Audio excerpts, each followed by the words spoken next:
os preços são altos, eles não querem, de alguma maneira, estabelecer uma relação explícita entre os doadores de campanha e se recorre a esse tipo de prática caixa 2. Então, Mas, por exemplo, nesse caso aqui, esse dinheiro veio do Kepler-Fels, que consta ter doações oficiais também ao Partido dos Trabalhadores. Por que pagar por fora? imagino, pelo que se fala, porque existe limites de doação, limites Aham. legais, existe também essas limitações políticas, existe esse campo de acobertamento que se faz para evitar a especulação.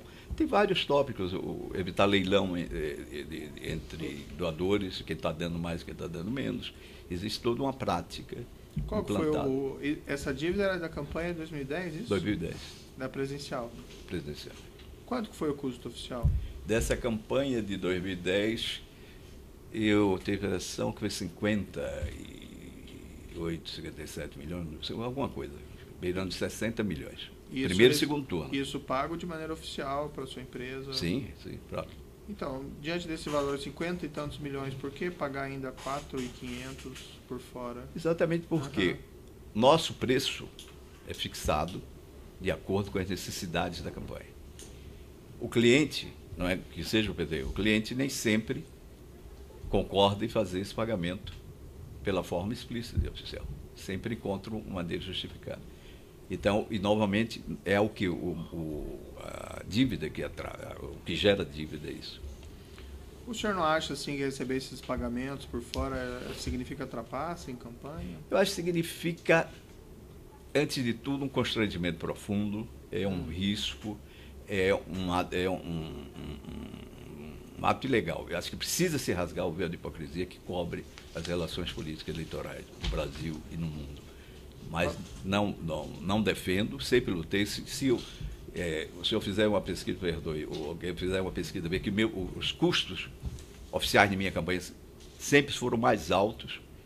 Por quê? Porque eu exigia mais isso, o que se pagava antes, o que se paga depois, mas nunca consegui realizar em toto. Para mim, Não seria podia dizer simplesmente não aceito receber dessa forma? Não, em tese, sim. Mas isso quando você vive dentro de um ambiente de disputa, de competição, um ambiente profissional, mesmo quando ele é evado de tipo de práticas que não são as mais recomendáveis, você termina tendo que ceder. Ou faz a campanha dessa forma ou não faz.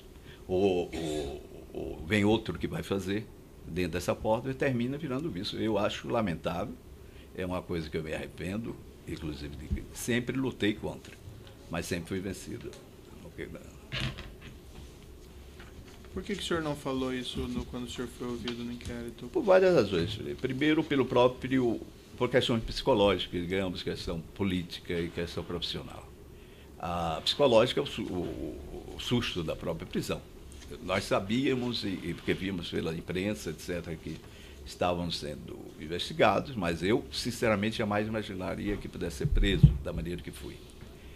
Então, o choque. Eu estava na República Dominicana, quando fui informado, peguei um avião, vim para cá, me apresentei, estava quase 2 dias sem dormir, com as várias horas. Então, esse ponto. Segundo, lhe confesso, uma questão de querer romper, do ponto de vista profissional, um contrato de confidencialidade com o partido.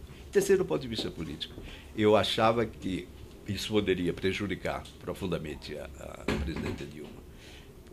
Nesse momento, eu raciocinava comigo, eu que ajudei, de certa maneira, a eleição dela, não seria a pessoa que vai destruir a presidência, de trazer um problema. Nessa época já iniciava um processo de impeachment, mas ainda não havia nada aberto. Eu sabia que isso poderia gerar um grave problema, sinceramente, até para o próprio Brasil.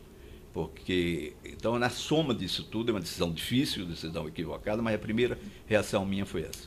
Foi exatamente. Citando o senhor mesmo do seu depoimento no inquérito policial de 25 de fevereiro, o senhor disse o seguinte, que esses depósitos eram recursos recebidos de campanhas do exterior.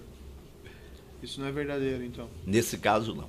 Mas eu sou um profissional brasileiro, talvez mais tenha feito campanhas no exterior e recebi de várias campanhas dessa forma. E alguma parte dessa conta. O senhor também declarou, e citando o que o senhor disse literalmente, que nega que a conta tenha recebido qualquer valor originado das campanhas presidenciais do Brasil.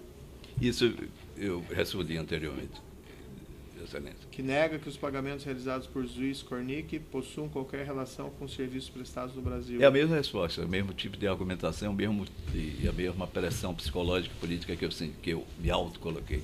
E não seria mais fácil para o senhor demonstrar boa-fé, dizer pura e simplesmente a verdade desde o início? Não, visto de trás para diante, numa engenharia reversa, sim, mas no momento não me parecia esse caminho. É uma pressão muito grande, como eu falei. O senhor recebeu pressão de terceiros? Não, apenas da minha consciência profissional, da minha fidelidade e relação afetiva com pessoas.